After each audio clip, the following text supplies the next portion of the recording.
waiting to trust yourself and you don't even know it. You think you're waiting to be more consistent, more productive, more proven.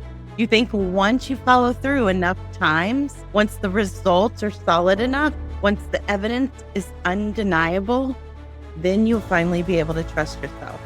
That's the plan, right? Earn it, build it, perform your way into it. But here's the problem. Self-trust doesn't work that way. It's not a reward. It's not a destination. It's not something that gets unlocked when you hit a certain number or finally stop second guessing yourself. Self-trust is a choice. You make it before the evidence, before the consistency, before the confidence. And I know that sounds almost too simple and maybe even uncomfortable. So I want to spend the next 10 minutes showing you exactly why this is true, what it looks like in practice, and why the way you've been approaching this has been quietly costing you. I'm Dawn, and this is the Self-Trust Foundation, a series for coaches and experts who are done waiting to feel ready before they finally show up. Let's get into it. Let me describe something, and I want you to notice whether this sounds familiar. You are not lazy. You are, if anything, quite the opposite. You are a person who thinks constantly about your business, about what's working, what isn't, and what you should try next. You are a person who starts things, who has ideas, who has gotten real results. And yet, there is this persistent, low-grade feeling of being behind. Not behind someone else necessarily, behind some version of yourself that you can almost see but can't quite reach. A version that has it figured out. A version that doesn't restart from zero every Monday. You've tried to solve this the way high achievers solve everything, with more action, more planning, more structure, a new system, a better offer, a clearer content strategy. And the results come, they do, but they don't stick the way you expect them to. A good month doesn't make you feel settled. A client win doesn't make you feel solid. You're back to the baseline, the quiet unease, faster than you think you should be. You've probably told yourself the story that you just need to be more consistent, that once you prove to yourself you can follow through, you'll be able to relax into it.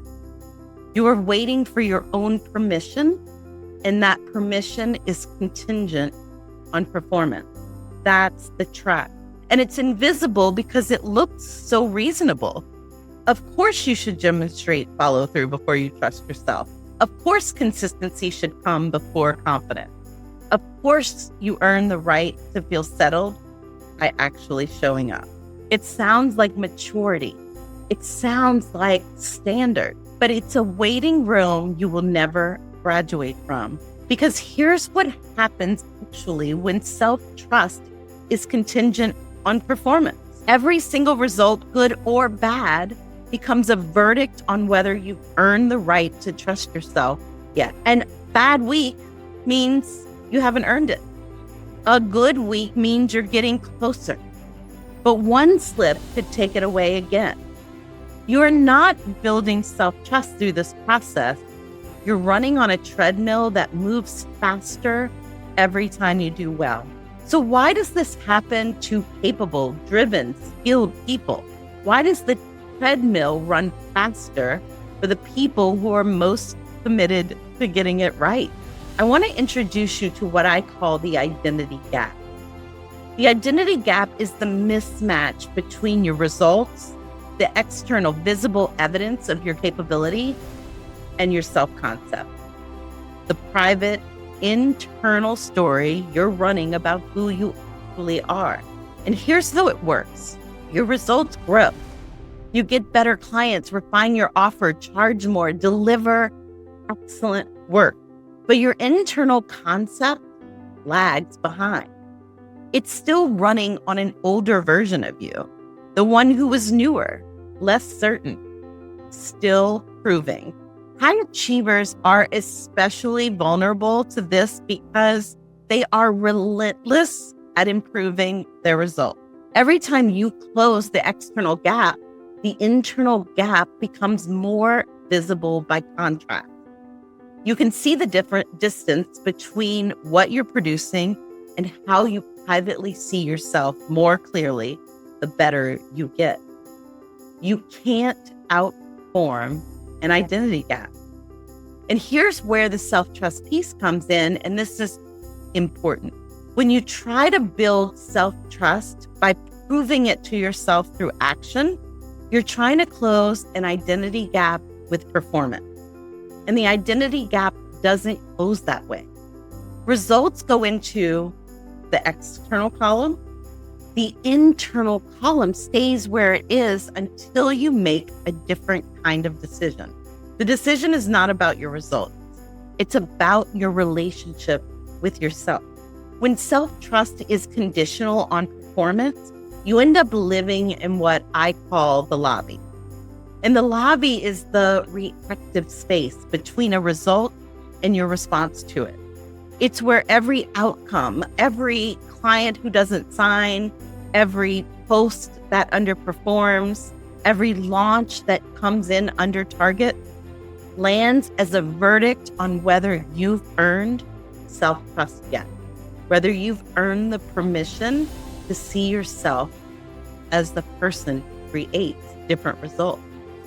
In the lobby, results don't become information, they become evidence for or against you. A good result is provisional relief. A disappointing result is confirmation of the thing you were afraid was true. The lobby is exhausting in a very specific way. It's not the exhaustion of hard work. It's the exhaustion of constant evaluation, the ongoing trial where you are both the accused and the jury. The alternative is the inner room. Your inner room is your internal operating system of clarity, firm decisions, and settled identity. It's not a place of certainty. Certainty is not required there because external certainty is not always available. It's often not available. In the inner room, certainty is in you, that you are the person who creates results, learns from them, and keeps going based on what you learn. It's a place where you have already made the foundational decision, where you have chosen to trust yourself. And that choice is not on the table every time a result comes in. In the inner room, results are data.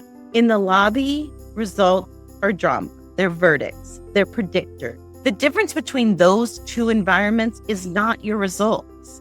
It is your relationship with yourself. And that relationship starts with a choice, not a track record.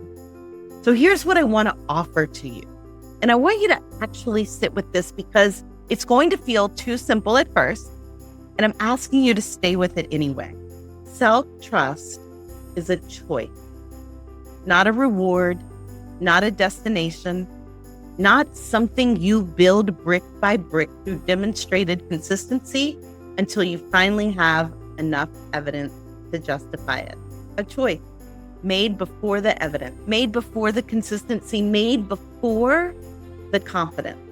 You decide to trust yourself, and then you live into that decision through every decision you make, every action you take, and every evaluation for data, not drama, that you create on the other side to inform the next best decision.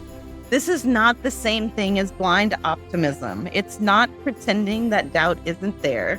It's not performing certainty you don't feel. It's something far more precise.